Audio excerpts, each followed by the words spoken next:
1 in 4 luxury goods buyers earns a low income. 44% of people who purchase luxury items have a low amount in savings. And according to GWI's global research, demand for luxury goods is often not a reflection of what's actually in the bank. That is not reckless behavior.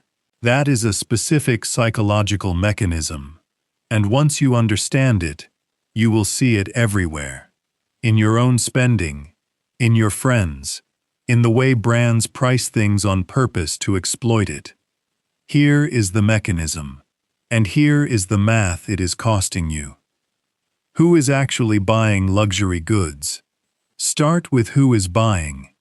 Bain & Company's data shows that 70 to 75% of global luxury spending comes from middle-income households, people earning between $40,000 and $150,000 a year. The ultra-wealthy, the people you picture when you think luxury customer, account for only a fraction of actual sales volume. The industry is built on aspirational buyers, not wealthy ones. The Journal of Business Research estimates that lower and middle-class consumers now account for nearly half the luxury market globally, with projections of 450 million consumers in this bracket by 2025. Think about what that number means in practice. The person buying the $400 sneakers is, statistically, far more likely to be making $55,000 a year than $550,000. The $500 handbag on credit at 24% APR. The designer belt on a buy now pay later plan with 3 installments, still outstanding. The wealthy person buying luxury goods is making a consumption decision. The lower income person buying the exact same item is making a psychological decision, and those two decisions look identical from the outside, which is precisely the point. But here is what most coverage of this misses. The mechanism is not vanity. It is something far more structural. The Actual Psychology NCAL researchers published a study in Psychological Science using real bank account data from the UK. Not surveys, actual transaction records. Their finding: people living on a low income spend a significantly higher percentage of their money on goods perceived as high status. Not the same dollar amount, a higher percentage of their income. The person with less money is allocating more of what they have toward status signaling than the person with more money.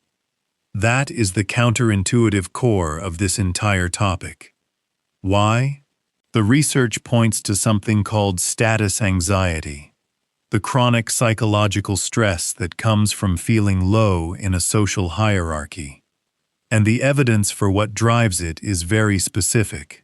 A study published in the Proceedings of the National Academy of Sciences analyzed spending data from 683,677 individuals across 32,008 workplace peer groups.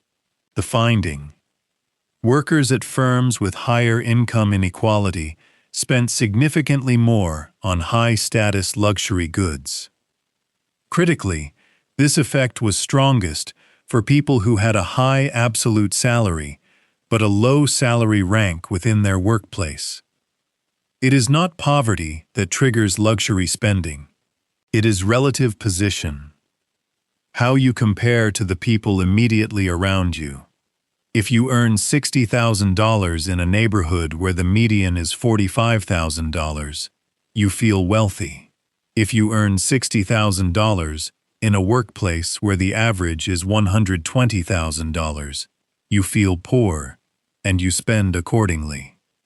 This is why states with higher income inequality have measurably more Google searches for luxury brands like Ralph Lauren and David Yurman, while states with lower inequality see search terms like chicken bake recipe and chick flick movies. The branded item is not a purchase, it is a signal. a costly signal, which is the technical term from evolutionary biology for something that works because it is expensive. The signal only functions if it costs you something real, which is exactly why discount alternatives never produce the same psychological effect, even if they look identical. So if this is a structural mechanism, not a personal failure, here is the number it is actually costing you. The math. Let's run the cost. Not the sticker price, the compounded cost. The average luxury goods purchase among aspirational, non-wealthy buyers runs approximately $300 to $500 per transaction, according to industry data. Call it $350 as a conservative midpoint. The average aspirational buyer makes roughly 3 to 4 such purchases per year. That is approximately $1,200 to $1,400 annually in status signal spending. Now run it two ways. Scenario A. Status signal spending. $1,200 a year on luxury items.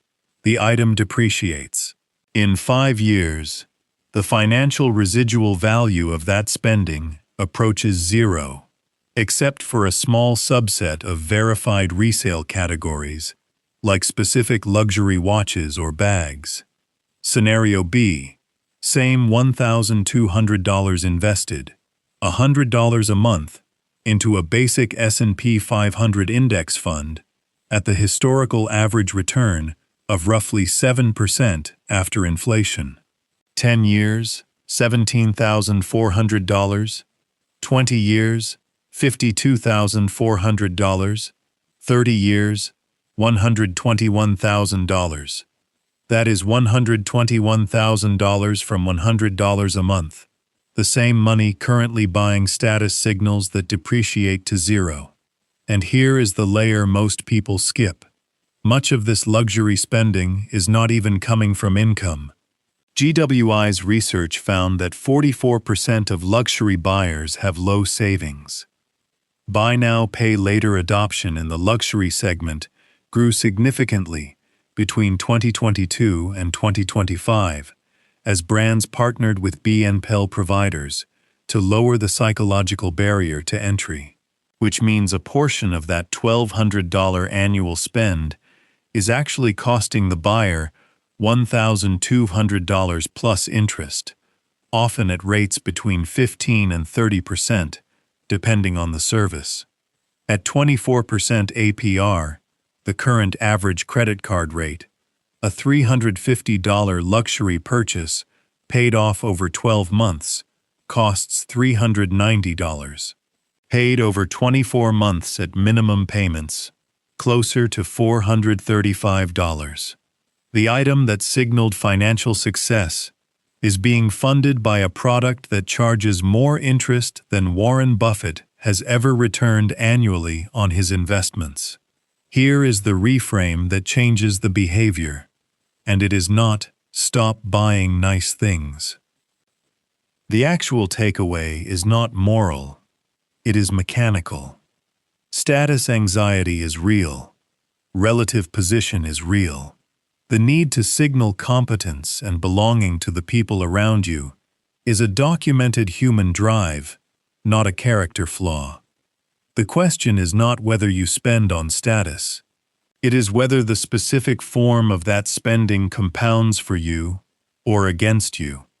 A $350 purchase that signals status to your peer group and depreciates to zero is one option. Building a $121,000 portfolio over 30 years, which signals status to literally no one, but changes your actual position, is the other. The brands already know which one you are likely to choose. The question is whether you do too. If this reframed something for you,